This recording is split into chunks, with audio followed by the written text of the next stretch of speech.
안녕하십니까. 최선을 다하는 민법 강사 김남규입니다. 자, 우리 지난 시간에 여러분들 우리 매매계약에 대해서 공부했었죠.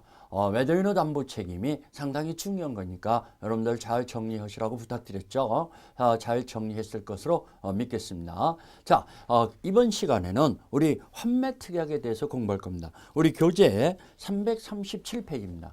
337페이지에 환매특약이다. 자, 이것도 우리 지난번 27위 시험 문제에서 한 문제가 출제됐듯이 종종 출제되는 부분이기 때문에 또 내용이 간략합니다. 내용도 어렵지 않습니다. 그렇기 때문에 이런 것들은 놓쳐서는 너무 아깝지 않냐 이렇게 봅니다. 이런 부분들은 여러분들이 꼭 득점해 주시길 이렇게 바라는 마음에서 환매특약에 대해서 설명을 드리겠습니다. 환매.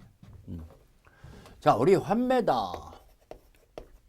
환매라는 것은 매매한 목적물을 다시 사겠다라는 특약이죠. 팔고 난 다음에 다시 사겠다라고 특약을 맺는데 왜 그러면은 팔았으면은 다시 또 살려고 하는 거냐?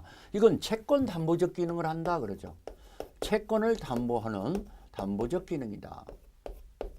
이 환매죠. 매매한 목적물을 우리 자기의 토지를 현시가나 비슷하게 매매 가격으로 돈을 빌리면서 채권자한테 토지를 매매 형식으로 이전 등기를 해놓고 그러고 다시 산다는 얘기는 그 돈을 빌렸던 돈을 갚으면서 그 토지를 다시 맡겨놨던 토지를 찾아온다는 얘기죠. 이것을 환매라고 하죠. 그래서 채권 담보적 기능을 하다 보니까 이게 비전형 담보, 변칙 담보라고 볼 수 있죠. 가등기 담보법에 적용을 되는 매매하는 형식으로 하는 담보다 해서 이걸 매도 담보권이라고 합니다. 자, 이 매도 담보권이다. 자, 그러면은 우리 그림을 한번 그려볼까요? 갑이라는 사람은 이 토지를 을과 3억 원의 매매 계약을 맺습니다. 이 토지가 3억 원 정도 가격이 나가는 이런 현시가의 토지라고 보자 이겁니다. 그러면 매매하는 형식으로 이 을에게 이전 등기를 해놓죠. 을에게 맡겨놓고 갑이 다시 사겠다라고 환매특약을 맺는 거죠. 환매특약을 맺는다는 것은 이 맡겨놨던 토지를 돈을 갚으면서 찾아오겠다는 뜻이라고 그랬어요. 환매. 근데 이 환매는 매매계약과 동시에 해야죠. 자, 여기서 좀 몇 가지 정리할까요? 매매계약과 동시에, 매매와 동시에 체결돼야 한다는 거, 체결돼야 한다. 환매특약은 매매계약을 체결하고 난 다음에 환매특약을 맺으면은 환매특약은 무효입니다. 그 다음에 이 매매계약이 어디까지나 주된 계약이죠. 환매특약은 종된 계약이죠. 매매계약은 종된 계약이다. 그러면 종된 계약이라는 것은 본 계약이 주된 계약이 무효 취소되면은 종된 계약도 따라서 무효화돼 버리죠.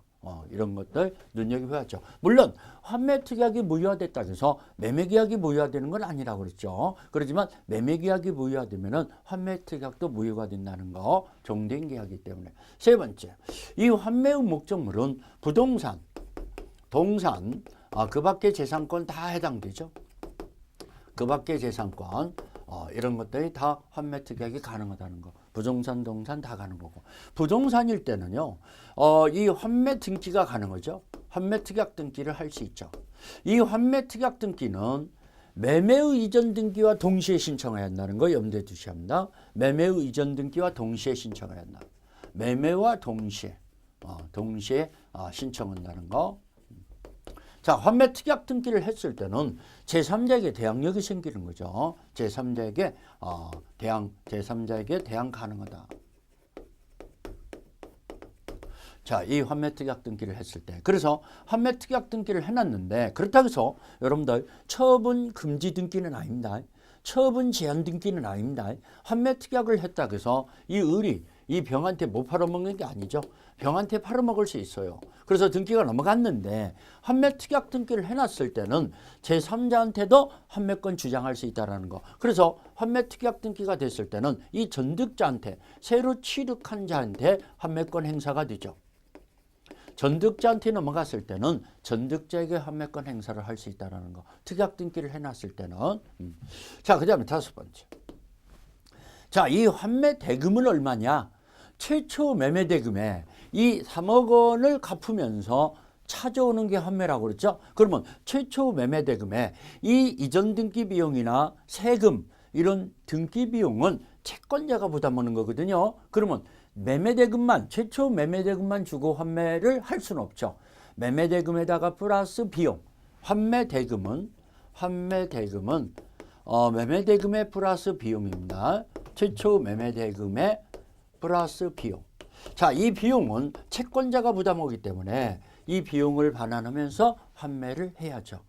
그래서 환매 의사표시만 가지고는 안 되고 환매권 행사할 때 반드시 대금을 제공하면서 환매 의사표시를 행사하는 거죠. 대금을 제공하면서 환매 의사표시를 행사한다는 거. 자, 6번째. 그러면은 이 3억 원의 매매대금의 이자는 어떻게 되냐? 매매대금의 이자는 지급해야 하는 거냐? 안 해도 되냐? 대금의 이자와 이 목적물, 이 환매 목적물의 사용 수익권은 이 매수인에게 있거든요. 사용 수익에서 얻은 이익, 차임, 과실, 그 과실과 이자는 상계한 것으로 된다 그러죠. 그래서 이자와 과실은 상계.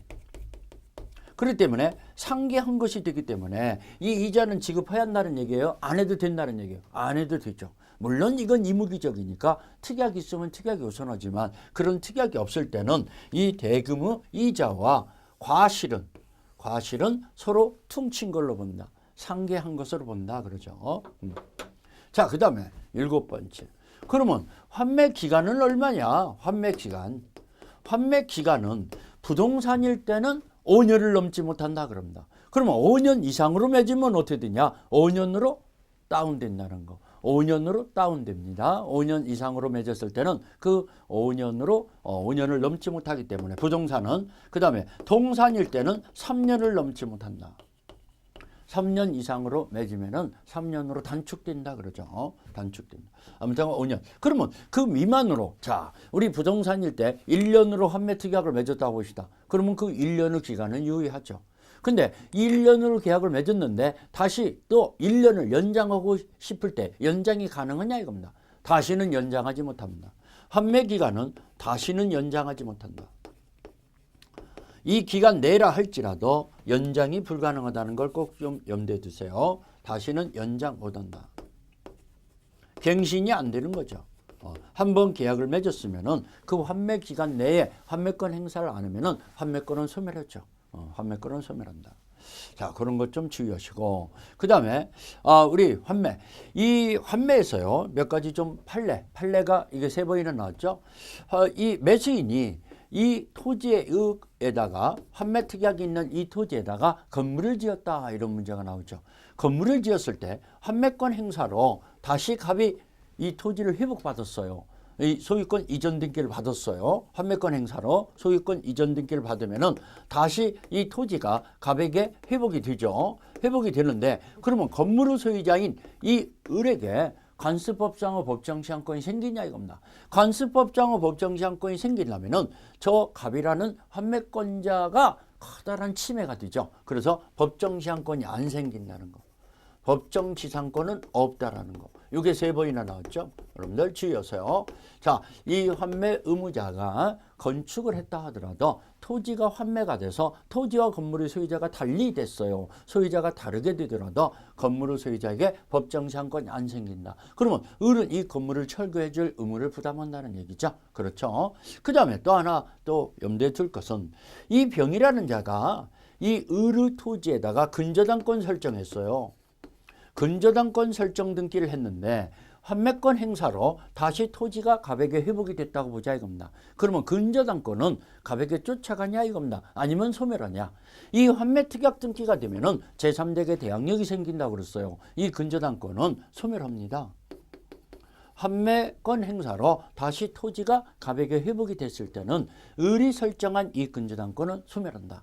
병이라는 사람도 이 환매 특약 등기가 됐으면은 병에게도 환매권을 주장할 수 있기 때문에 대항 가능하기 때문에 그렇다 그렇습니다. 이 근저당권은 소멸한다는 거 이런 것 정도 염두에 두셔야겠습니다. 이 환매는 그렇게 어려운 내용이 아니니까 여러분들이 놓쳐서는 안 되는 부분이지 않냐. 나오면은 여러분들 것이다라고 준비해 놓으십시오. 우리 교재를 볼까요? 환매다.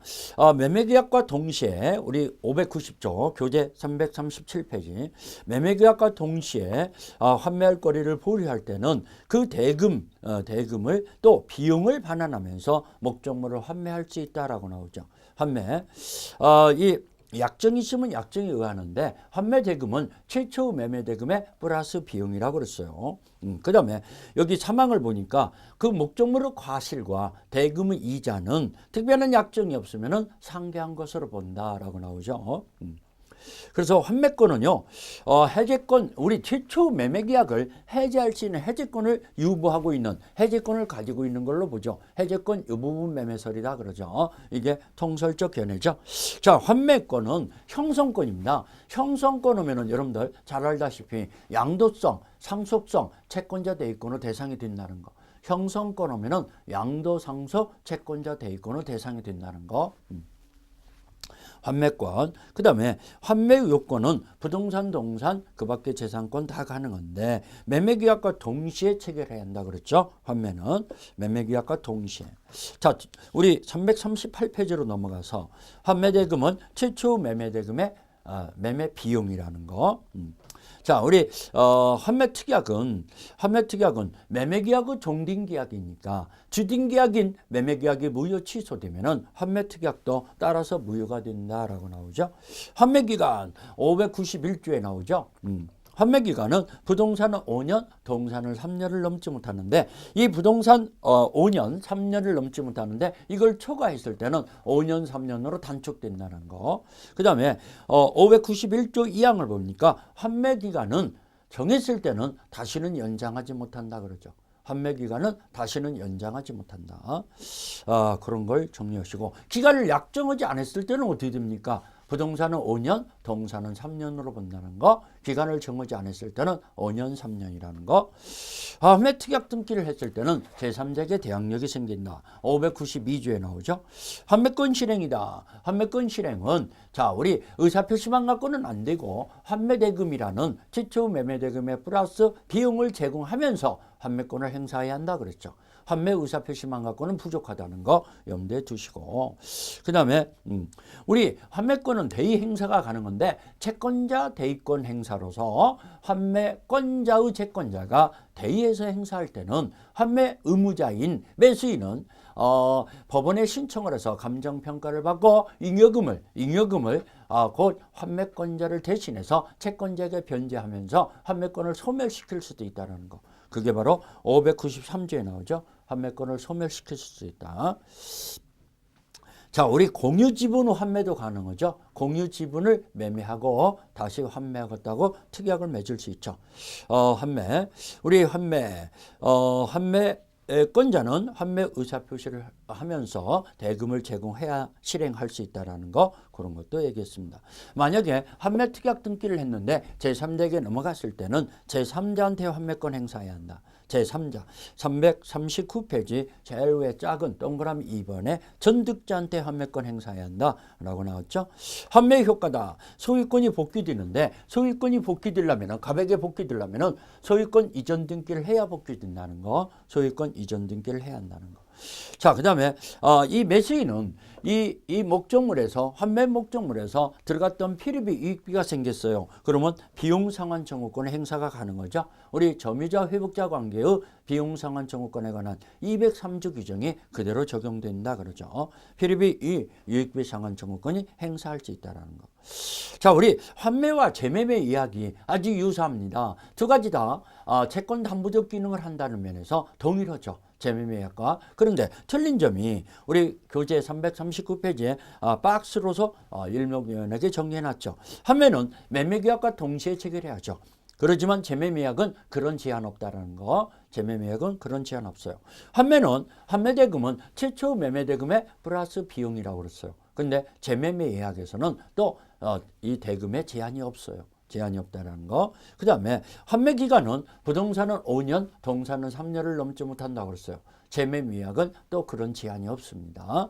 그 다음에 환매는 우리 환매 특약 등기라는 본등기가 되면은 제3자에게 대항력이 생기죠. 그러지만 재매매 예약은 가등기만 가는 거죠. 본등기는 할 수 없죠. 예약이기 때문에 가등기를 할 수 있다는 거. 그러면 두 가지 다 공통점은 부동산, 동산, 그 밖에 재산권 다 가는 거고. 자, 두 가지 다 형성권이죠. 양도성, 상속성, 채권자 대입권의 대상이 되고, 채권 담보적 기능을 한다는 면에서 두 가지 다 공통점이다. 그럽니다.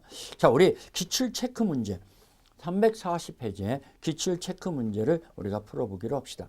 자, 우리 이 작년 기출 문제죠. 환매에 관한 설명으로 틀린 것은 1번 부동산에 대한 매매 등기와 동시에 환매권 보류를 등기하지 않더라도 제3대에게 대항할 수 있다. 자, 매매계약과 동시에 환매권 특약 등기를 해야 제3대에게 대항력이 있다고 그랬죠. 그러면 동시에 하지 않더라도 이렇게 나왔으니까 틀렸죠. 이 매매 후 이전 등기를 신청하면서 환매 특약 등기를 함께 신청해야 합니다. 그러면은 동시에 하지 않으면은 환매 특약 등기를 할 수가 없기 때문에 1번은 틀렸습니다. 답이 1번 나왔네요. 2번 환매 특약은 매매 계약과 동시에 해야 한다. 그렇다고 그랬죠. 매매 계약과 동시에 체결해야 한다는 거. 3번 부동산에 대한 환매 기간을 7년으로 정했을 때는 5년으로 단축한다. 맞았습니다. 부동산은 5년을 넘지 못한다. 동산은 3년을 넘지 못한다. 그러면 5년 이상으로 특약을 맺었을 때는 5년으로 단축된다고 그랬잖아요. 그렇기 때문에 3번 맞았죠. 4번 환매 등기가 격려된 나대지의 건물이 신축된 후 환매권을 행사된 경우 특별한 사정이 없는 한 건물을 위한 관습법상의 법정상권은 발생하지 않는다. 자, 우리 환매 특약 등기가 되어 있는 이 토지에 이 매수인이 건축을 했어요. 근데 환매권 행사로 다시 토지가 회복이 됐을 때 이 건물의 소유자에게 법정시효권이 발생하지 않는다고 그랬죠. 법정시효권은 안 생긴다는 거. 그러면 4번 맞았죠. 5번 특별한 약정이 없는 한 환매대금은 매수인이 부담하는 매매비용을 포함된다. 환매대금은 최초 매매대금에 플러스 비용이라고 그랬죠. 최초 매매대금의 플러스 비용. 그렇기 때문에 5번도 맞았죠. 틀린 것은 1번입니다. 이래서 우리가 환매권이 정리가 됐는데 그렇게 어렵지 않은 내용이기 때문에 여러분들이 이런 몇 가지만 좀 주의하시면 다 맞을 수 있지 않냐 이렇게 봅니다. 자, 우리 교환계약으로 들어갈까요? 제2절 교환계약이다. 교환계약도 아주 간단합니다. 종종 시험 문제화 되는데 우리 민법의 조문이라고 해야 2개 조문밖에 없죠. 교환은 내용도 뭐 간단하기 때문에 여러분들이 이 부분에 또 놓쳐서는 안 되는 부분이죠. 아주 쉬운 부분입니다. 교환은. 이 교환은 자, 우리가 재산권을 이전하기로 약정하고 대가를 금전으로 받기로 하면 매매계약이라고 그랬잖아요. 금전으로 받기로 특약을 맺으면 약정을 맺으면 매매계약인데 교환은 금전 이후 재산권으로 이전받기로 약정해서 성립하는 계약을 교환이라고 하죠. 지난번에 여러분들 기출문제 이런 문제를 내놨죠. 아파트 소유권을 이전하기로 약정하면서 주식으로 대가를 받기로 약정을 했어요. 주식으로. 그러면은 교환계약에 해당되죠. 주식은 금전이 아니잖아요. 금전으로 받기로 해야 매매계약인데 금전 이후 재산권으로 이행받기로 했으니까 교환계약입니다. 이 교환계약에서 여러분들이 꼭 좀 주의할 것은 양당사자가 의무를 지고 있는 쌍무계약이고 유상계약인데 당사자 약정으로 성립하는 낙성계약이라는 걸 주의하셔야 합니다. 요물계약이다 종종 나옵니다. 그러면 틀려버립니다. 교환계약은 요물계약이 아니라 낙성계약이다. 합의만 갖고 성립되는 약정만 갖고 성립되는 낙성계약이라는 거. 또 어떤 방식을 요하지 않는 불료식 계약이라는 거. 그게 교환계약이다. 그래서 우리 책에 341페이지에 교환은 우리 낙성, 불료식, 쌍무, 유상계약이다 라고 나오죠. 낙성계약이라는 걸 주의하시고 우리 기출 체크부터 풀어가면서 그 내용을 살펴볼까요? 갑은 자신의 2억 원 상당의 건물을 의로 토지와 교환하기로 계약을 체결했다. 자, 이 교환계약도 유상계약이니까 매도인의 담보 책임이 다 적용됩니다. 또 이 교환계약은 쌍무계약이기 때문에 동시행항변권 위험부담이 적용됩니다. 그렇죠? 체결하면서 을로부터 1억 원을 보충하기로 지급했다. 서로 가격이 안 맞으니까 가부 건물과 을의 토지가 가격이 안 맞으니까 을로부터 1억 원을 을의 건물의 소유를 넘기면서 플러스 1억 원 해서 같이 가격을 맞추기로 이렇게 합의가 되는 경우 있죠. 그러면 1억 원은 금전인데 그걸 보충금이라고 그래요. 보충금이 있다 하더라도 교환계약이라는 걸 꼭 염두에 두셔야 합니다.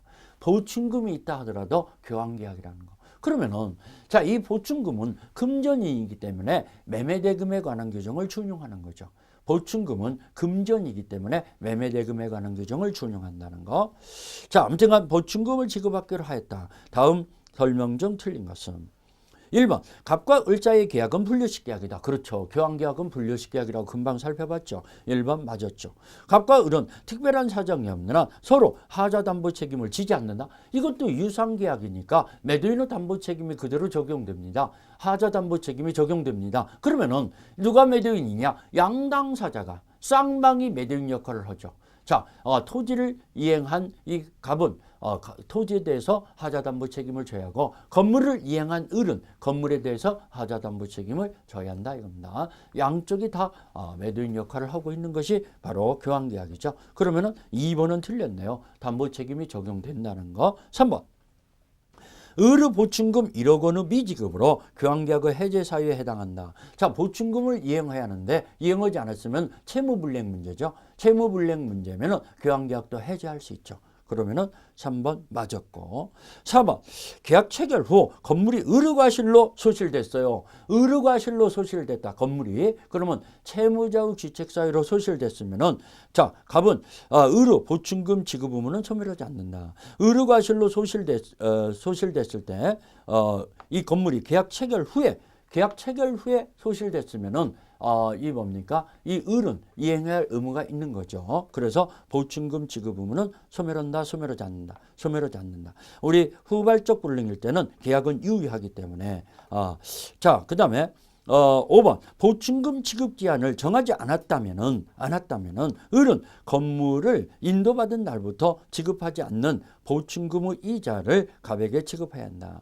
자, 이거 지급 기한을 정해지 않았는데 건물을 지급 기한을 정해지지 않았으면은 양쪽의 관계는 동시행 관계입니다. 그러면 건물을 인도받은 날부터는 건물을 인도받았어요. 그랬을 때는 이 보충금 지급받은 날부터 보충금의 이자를 지급해야죠. 건물을 인도받은 날부터 지급되지 않는 보충금에 대해서 이자를 이행하지 않았으니까. 자, 우리 4번에 계약 체결 후 을의과실로 소실됐다. 그러면은 우리 위험무단 문제가 생기니까 후발적 불능으로서 을은 보충금 지급 의무를 소멸하지 않고 이행하지 않는다는 거. 우리 위험무단 문제가 적용되기 때문에 5번에 보충금 지급 기한이 정해지지 않았다 하더라도 동시행관계이기 때문에 건물을 인도받은 날부터는 보충금의 이자를 가산해서 지급해야 한다. 그러면 4번, 5번 다 맞은 거죠.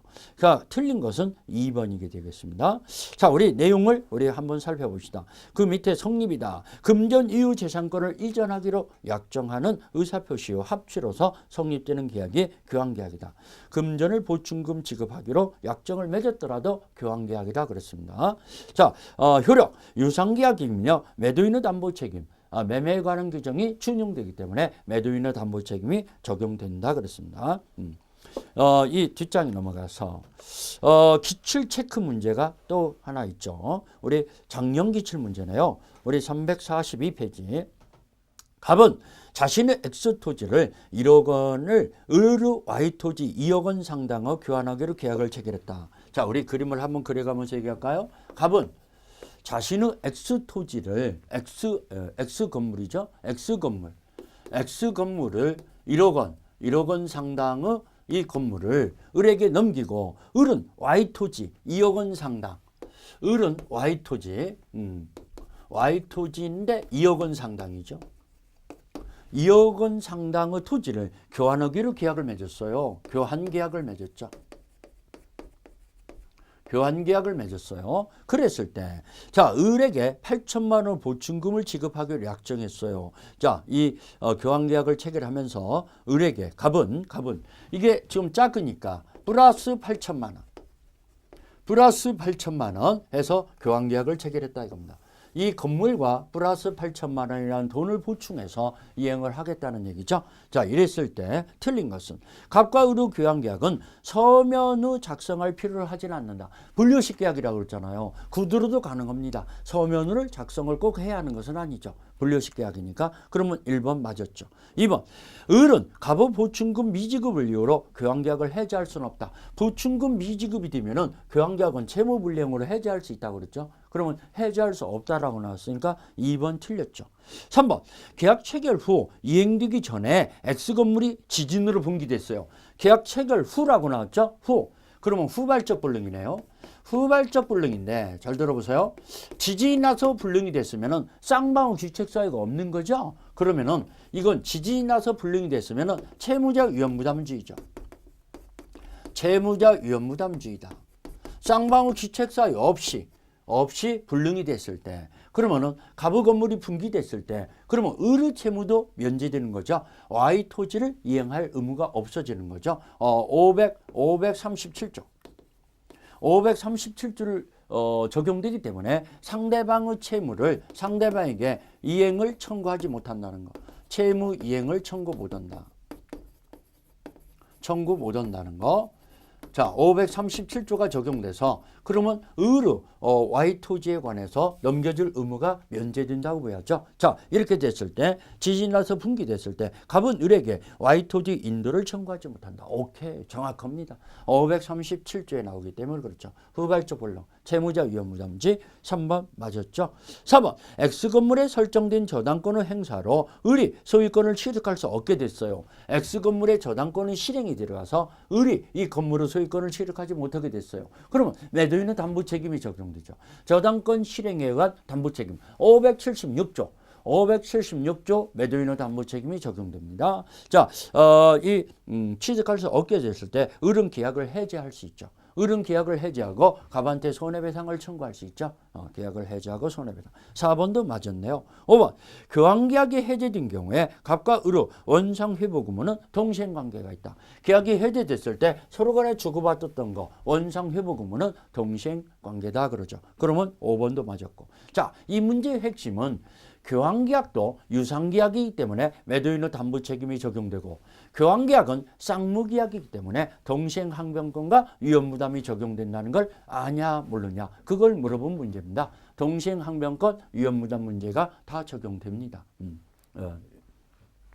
자, 그래서 기출 체크 문제가 2번이 틀렸고 나머지는 다 맞았죠. 보충금 지급이 있더라도 교환계약은 교환계약이기 때문에 이행을 안 한다면은 채무불이행으로 계약을 해지할 수 있죠. 보충금이 미지급되면은 채무불이행으로 계약을 해지할 수 있다는 거. 자, 그러다 보니까 우리가 환매와 교환에 대해서 우리가 정리를 했습니다. 이것도 우리 27위 시험 문제도 한 문제 나왔고 이것도 27위 기출 문제 금방 우리가 풀어봤듯이 한 문제가 나왔지 않습니까? 이런 식으로 문제가 종종 출제되는 부분인데 내용은 아주 간단합니다. 내용은 그렇게까지 복잡하지 않으니까 여러분들이 잘 정리해 놓으시기를 부탁드립니다. 자, 우리 제3절 임대차 계약이죠. 임대차 계약은 두 문제 내지 많이 나올 때는 세 문제까지도 예상이 되는 부분인데 내용이 좀 많죠. 임대차는. 그렇지만 그렇게까지 어렵지는 않습니다. 또 임대차 계약에서는 나오는 부분이 거의 지정돼 있다시피 하죠. 중요 부분이 네 군데가 있습니다. 그 네 군데 중에서 두 문제 내지 세 문제가 출제되는데 그 네 군데가 뭐냐? 자, 임차인의 비용상환 청구권, 그 다음에 우리 건물이나 공작물의 임대차에서 부수물 매수 청구권, 토지 임대차에서 지상물 매수 청구권, 그 다음에 임차권의 양도 전대, 이 네 군데가 임대차의 핵심인데 우리 교재를 통해서 여러분들이 잘 숙지하시기를 부탁드리고 하나하나 정리해 나가기로 합시다. 자, 임대차 계약을 봅시다. 임대차 계약이라는 것은 임대인의 목적물을 임차인이 빌려서 사용하는 거죠. 빌려서 사용하는데 사용 대가를 반드시 지급해야 하는 거죠. 차임이 없는 임대차는 있을 수가 없죠. 임대차 계약은 유상계약이라는 거. 반드시 사용 대가를 지급하기로 이렇게 차임을 지급하기로 약정함으로써 성립하는 계약이 임대차죠. 임대차는 자, 임대인은 임차인한테 목적물을 사용케 해줄 의무를 부담하죠. 쌍무계약이고 임차인은 차임을 지급해야 할 의무를 부담하죠. 쌍무. 그 다음에 반드시 차임 지급이 있어야 하니까 유상계약이죠. 또 임대차 계약은 약정만 가지고 성립되는 합의만 갖고 성립되는 낙성계약이죠. 어떤 방식을 요하지 않는 불료식 계약입니다. 자, 여기서 불료식 계약. 여기서 여러분들이 주의할 것은 임대차 계약은 채권 계약이기 때문에 채권 계약입니다. 채권 계약이기 때문에 임대인 소유물이 아니더라도 임대차 계약은 유효하다는 거. 타인 소유 목적물의 임대차 계약도 유효하다는 걸 염두에 두셔야죠. 채권 계약이기 때문에. 자, 이 임대차 계약에서는 자, 우리 부동산 임대차라는 게 있잖아요. 동산, 부동산 다 가능한데 임대차의 대상은 물건의 하나입니다. 부동산, 동산 다 가능하죠. 가능한데 부동산 임차권에 등기할 수 있잖아요. 부동산 임차권에 등기가 되면은 제3자에게 대항력이 생겨버리죠. 제3자에게 임차권을 주장할 수 있는 대항력이 발생한다는 거. 임차권의 효력을 주장할 수 있는 대항력이 생기죠. 그래서 등기되어 있는 임차권이 있는 건물이나 토지를 매수한 사람이라 할지라도 경락인이라 할지라도 임차권은 그 새로운 신소유자한테도 임차권을 주장할 수 있고 임차기간이 끝났을 때 신소유자가 보증금 반환 채무를 지하는 거죠. 보증금 반환 의무는 새로운 양수인 신소유자에게 넘어가는 거죠. 대항력이 있는 임차권이기 때문에 그런 것들이 굉장히 중요한 거죠. 그 다음에 이 등기가 돼 있을 때는요. 대항력이 생겼기 때문에 제3자가 침해를 했어요. 제3자가 침해했을 때 임차권의 기한 방해제거 청구권이라는 물권적 청구권이 인정됩니다. 제3자가 침해했을 때 임차권에 의한 방해제거 청구권이라는 물권적 청구권이 인정된다. 그렇다고 해서 부동산 임차권이 등기가 됐다고 해서 여러분들 물권이 되는 건 아닙니다. 그렇지만 물권화 경향이 있기 때문에 물권적 청구권을 인정한다 그럽니다. 그렇다고 해서 이 부동산 임차권이 등기가 됐다고 해서 여러분들 존속기간이 보장이 된다 이러면 틀려요. 주택이나 상가에서는 특별법에 의해서 주택은 2년, 상가는 1년이라는 존속기간이 보장이 되지만 우리 민법에서는 존속기간이 보장 규정이 없습니다. 없기 때문에 약정에 의해서 그 기간이 정해지는 거지 당연하게 어느 정도 기간을 보장해 주는 건 아니라는 거. 그 다음에 등기되어 있는 임차권이라 할지라도 임차권을 양도, 전대할 때는 반드시 임대인의 동의를 얻어야 한다는 거. 임차권은 양도, 전대차가 됐을 때는 임대인의 동의 없이는 양도, 전대차 하지 못한다는 거. 그것을 염두에 두셔야죠. 이 두 가지가 보장이 되는 거죠. 그 다음에 우리 토지 임대차에서 토지 임대차에 이 건물에 임차인의 건물에 보존 등기를 하면은 보존 등기가 되면은 임차권 등기 없이도 대항력이 생겨버리죠. 622조를 보면은 임차권 등기 없이 건물에 보존 등기를 하면은 대항력이 발생합니다. 이것도 시험 문제가 종종 나오니까 염두에 두셔야 합니다. 다시 한번 얘기합니다. 토지 임대차에서 임차인이 건물을 소유하기 위해서 건물을 신축하기 위해서 토지를 빌리는 경우 있잖아요. 그러면 임차인이 건물을 신축했어요. 임차인 거죠. 임차인이 보존 등기를 했어요. 건물에 보존 등기를 하면은 이 임차권 등기 없이도 설정 등기를 안 해놨어요. 그래도 제3자에게 대항력이 생긴다는 거. 이것도 염두에 두시라는 거. 그 다음에 이제 특별법상에 인정되는 대항력권이 있죠. 주택임대차에서는 주택의 입주와 주민등록이 되면은 제3자에게 대항력이 생기죠.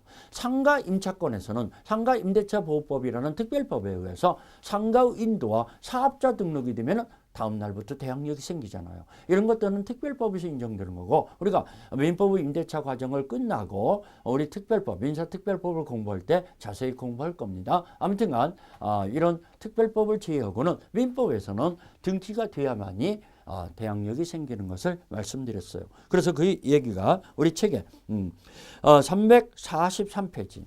자, 2번에 부동산 임차권을 물권하다라는 말이 나오죠. 이게 바로 대항력을 갖춘 이 임차권은 채권이지만은 물권적 효력이 인정되는 제3자에게 효력을 주장할 수 있는 대항력이 생긴다는 얘기를 말하는 겁니다. 부동산 임차권은 물권한 경향이다. 이 말이.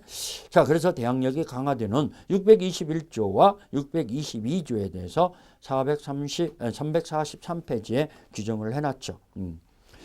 기재가 됐습니다. 그 뒤 다음 장으로 넘어가서 제3자에 대한 임차권의 침해가 됐을 때 등기가 되어 있는 대항력을 갖춘 임차권은 제3자에게 임차권에 대한 방해배제 청구를 할 수 있다는 거.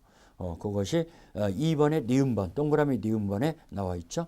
그 다음에 임차권은 초본 보장이다. 임차권은 대항력을 갖췄더라도 임대인의 동의 없이는 양도, 전대체하지 못한다는 걸 꼭 염두에 두시고 우리 민법에서는 임대인의 동의가 필요하죠. 다만 632조를 보면은요.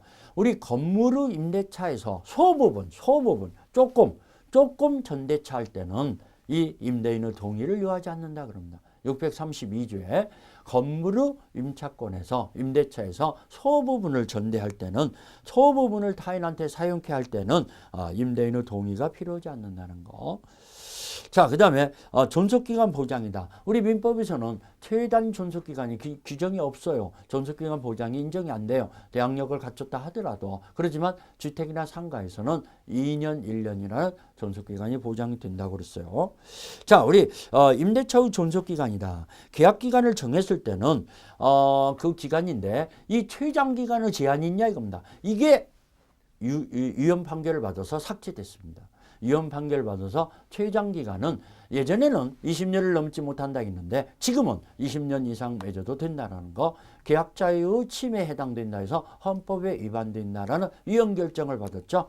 그래서 삭제됐습니다. 그러면 최장기간은 제한 없다 이렇게 알아놓으셔야죠.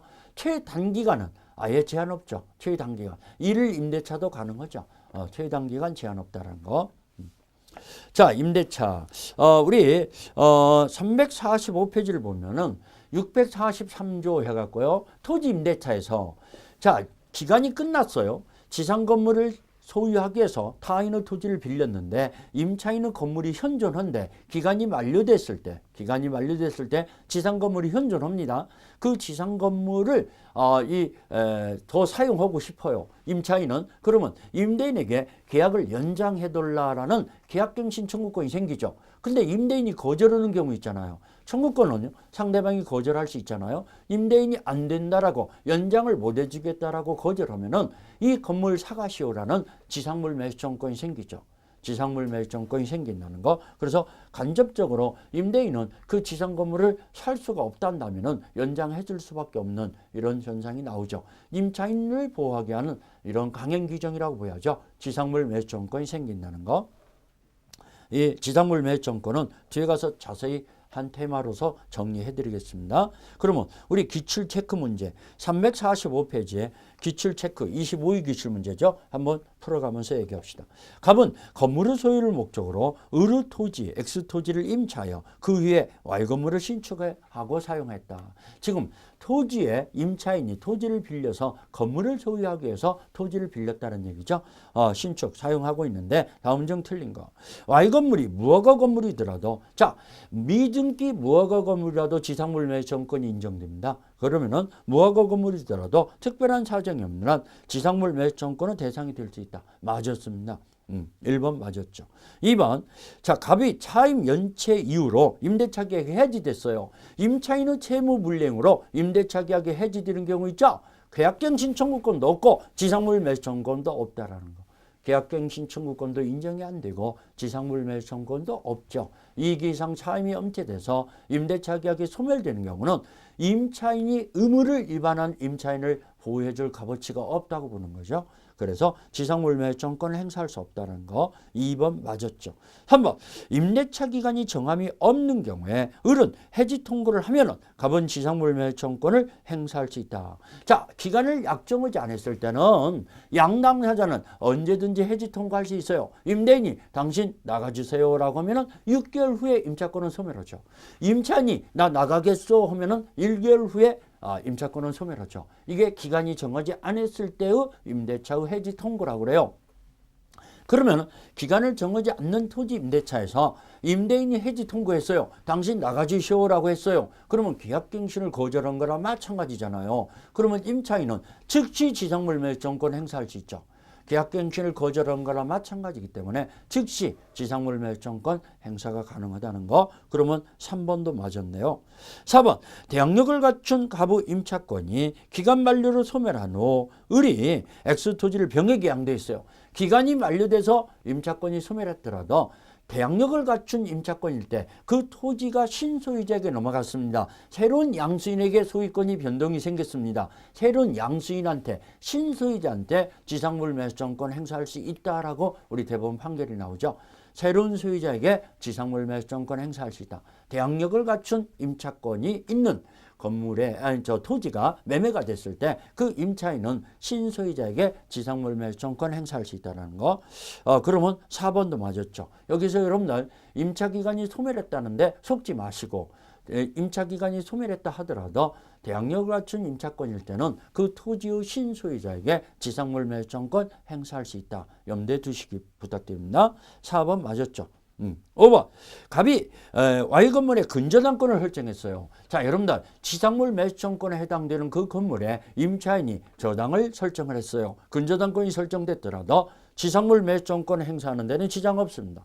근저당권이 설정되어 있는 건물이 할지라도 지상물 매수정권을 행사할 수 있습니다. 다만 임대인은 그 근저당권을 말소해 줄 때까지 그 근저당권에 상응하는 피담보 채권 액수에 상응하는 매매대금 지급을 거절할 수 있을 뿐이죠. 나 이 근저당권 말소해 줄 때까지는 이 금액, 채권액만큼의 대금을 지급을 못하겠다. 이렇게 임대인은 거절할 뿐이지 지상물 매수정권이 행사가 안 된다 이러면 틀린 거죠.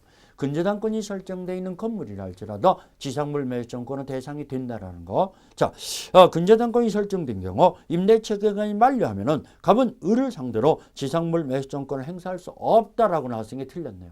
근저당권이 설정되어 있는 건물이라 할지라도 지상물 매수정권 행사할 수 있다는 거. 다만 근저당권을 말소해 줄 때까지 을은 그에 상응하는 채권액에 상응하는 대금 지급을 거절할 뿐이다 그럽니다. 그래서 5번이 틀렸죠. 자, 그 다음에 우리 644조를 보면은 토지의 전차인에게도 지상물 매수정권 인정되냐 이겁니다. 인정된다 그럽니다. 다만 임대인의 동의를 얻은 적법한 전차인이라는 거. 임대인의 동의를 얻은 적법한 전대차에서 지상물 매수정권 인정되지 무단전차인에게는 지상물 매수정권 없습니다. 무단전차인에게는 없다는 거. 임대인의 동의가 있는 적법한 전차인에게만 지상물 매수정권이 있다는 걸 염두에 두셔야죠. 자, 우리 346페이지로 넘어가서 임대차 기간이 만료된 후 지상시설이 현존하고 계약갱신을 청구했는데 임대인이 응하지 않을 때 지상물 매수정권을 행사할 수 있는데 이것은 임차인에게 불리한 약정은 무효가 되는 강행 규정이죠. 다만 이기 이상 차임이 연체돼서 임대차 계약이 소멸하는 경우는 임차인의 채무불이행으로 임대차 계약이 해지되는 경우는 지상물 매수정권 없다라는 거. 지상물 매수정권 없습니다. 그런 것 좀 주의하시고.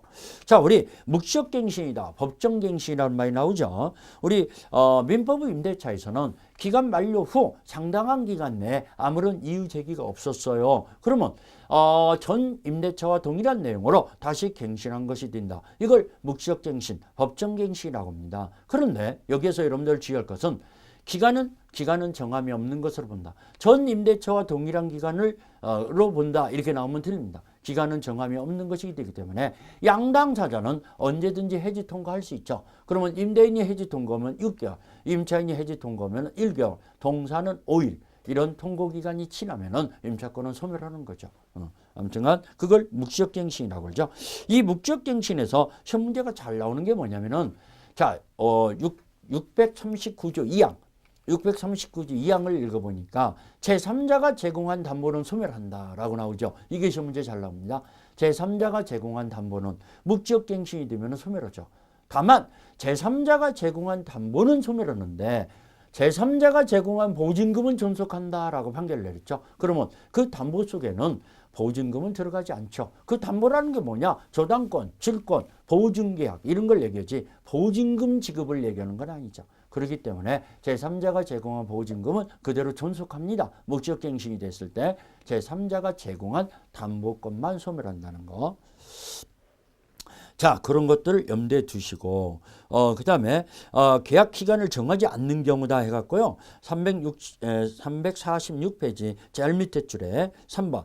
자, 635조에 나오죠. 기간을 정하지 않았을 때는 양당사자는 언제든지 해지 통고할 수 있다고 그랬죠. 그 해지 통고. 자, 임대인이 했을 때는 6개월의 통고 기간이 경과하면 소멸하고, 임차인이 해지 통고하면 1개월이 경과되면 소멸한다 그랬죠. 동산일 때는 5일. 그것 좀 염두에 두셔야 합니다. 기간을 정하지 않았을 때는 그렇다는 거. 그 다음에 347페이지 해지 통고 효력, 통고 기간은 강행 규정이기 때문에 이걸 없다든가 단축시킬 수 없다 그러죠. 그런 거. 우리 기출 체크 문제를 풀어보고 이번 시간에 마무리를 하고 나머지를 임대차에 대해서 1시간 정도 더 공부해야 합니다. 지금 서른에 불과하죠. 임대차가. 기출 체크 문제를 정리해 봅시다. 우리 26기 기출 문제네요. 347페이지. 임차인의 권리에 관한 설명으로서 옳은 것은 1번 임차물이 필요비를 지출한 임차인은 임대차가 종료 시 그 가액의 증가가 현저한 데 한하여 그 상환을 청구할 수 있다. 자, 필요비를 지출했을 때는 임대차가 종료 시가 아니죠. 발생 즉시 전액을 다 청구할 수 있죠. 필요비는 발생 즉시 전액을 청구하죠. 그러면 선생님 임대차가 종료 시에 증가액이 현저라는 경우 하나에 청구할 수 있다는 게 있었는데요. 그건 유익비를 얘기하는 거죠. 이건 유익비를 얘기하는 거기 때문에 1번은 틀렸습니다. 1번이 틀렸죠. 필요비는 발생 즉시 전액을 청구하기 때문에 그럽니다. 2번 건물의 임차인이 그 사용의 편익을 위하여 임대인으로부터 부속물을 매수한 경우 임대차가 종료하기 전에도 임대인에게 매수 청구할 수 있다. 자, 이거 부속물 매수 청구권 이것은 임대차가 종료된 후에 청구하는 거지. 이 임대차가 종료하기 전에는 청구할 수 있는 게 아니죠. 임대차가 종료된 후에 행사할 수 있는 것이 4가지가 있어요. 자, 금방 얘기했던 이익비 상환 청구권, 임대 보증금 반환 청구권, 그 다음에 부속물 매수 청구권, 지상물 매수 청구권. 이 4가지는 임대차가 종료 후에 청구한다는 거, 임대차가 종료 시에 행사한다는 거. 유익비 상환 청구권, 임대 보증금 반환 청구권, 부속물 매수 청구권, 지상물 매수 청구권. 이 4가지는 임대차가 종료 시에 청구한다는 거. 그렇기 때문에 2번이 틀렸죠. 종료되기 전이라도 청구할 수 있다라고 나왔으니까 3번. 건물의 소유를 목적으로 하는 토지 임대차에 등기하지 않더라도 임차인이 지상 건물에 보존 등기를 하면은 이 토지 임대차는 제3자에게 효력이 생긴다. 오케이, 정확합니다. 여기 나오잖아요. 자, 토지 임차권에 등기 없더라도 임차인이 토지 임대차에서 임차인의 지상 건물에 보존 등기를 했어요. 그러면은 제3자에게 효력이 인정되는 대항력이 발생한다. 622조에서 우리가 살펴봤잖아요. 그것이 바로 맞았네요. 그러면 답은 3번이네요. 4번. 건물의 소유를 목적으로 하는 토지 임대차의 기간 만료된 경우에 임차인은 계약갱신 청구 없이도 매도인에게 건물 매수를 청구할 수 있다. 틀렸죠. 계약갱신 청구권을 먼저 선행하고 임대인이 거절했을 때 지상물 매수 청구권이 생긴다고 그랬죠. 계약갱신 청구권을 행사해서 임대인이 응하지 않을 때, 거절했을 때 바로 지상물 매수 청구권 행사하기 때문에 4번 틀렸죠. 5번 토지 임대차에서 묵시적으로 갱신된 경우 임차인은 언제든지 해지 통고할 수 있나 임대인은 그렇지 않다. 이것도 틀렸네요.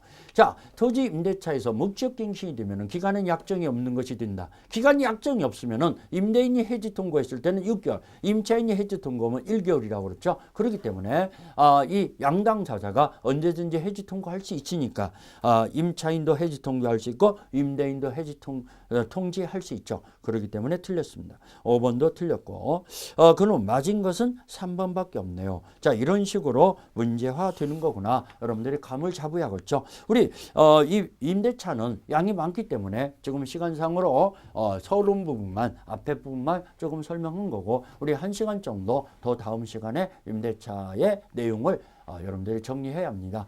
이 다음 시간에 잘 정리하기로 하면서 자, 이번 시간에 우리 공부했던 걸 잠깐 보면은 우리 환매특약을 공부했어요. 환매특약. 환매는 매매와 함께 다시 도로 사겠다라고 특약을 맺는 게 환매인데 매도담보적 기능을 하고 있는 채권담보 기능을 한다고 그랬어요. 환매특약은 매매계약과 동시에 하는데 등기를 하면은 제3자에게 대항력이 생긴다고 그랬죠. 환매대금은 최초 매매대금의 플러스 비용이다. 환매 기간은 부동산은 5년, 동산은 3년을 넘지 못하는데 만약에 초과되는 약정이 있으면 그 기간으로 단축되고 다시는 기간은 연장하지 못하는 것이 환매 기간이라고 그랬어요. 그러니까 환매에서 매매대금의 이자와 과실은 서로 상계한 것이 된다는 거 이런 것들이 환매특약이다 그랬어요. 그 다음에 우리 교환계약에 대해서 공부했어요. 교환계약은 쌍무, 유상, 낙성, 불려식 계약이라는 거. 자, 그래서 재산권을 이전하기로 약정하고 대가를 금전이 아닌 재산권을 넘겨받기로 하는 금전 이후 재산권을 이전받기로 하는 게 교환인데 가격이 서로 안 맞기 때문에 보증금이 플러스돼서 형평을 맞추는 경우가 있다고 그랬어요. 보증금 지급이 있다 하더라도 교환계약이라는 거. 교환계약이라는 거. 교환은 유상계약이니까 매도인의 담보 책임과 또 쌍무계약이니까 동생항변금과 위험부담이 적용된다는 것이 키포인트라고 했어요. 그런 것들을 잘 정리하시고 자, 임대차 계약은 우리 다음 시간에 다시 한번 1시간 정도 더 투자해서 자세히 설명을 드리겠습니다. 자, 언제나 최선을 다하는 민법 강사 김남경이었습니다.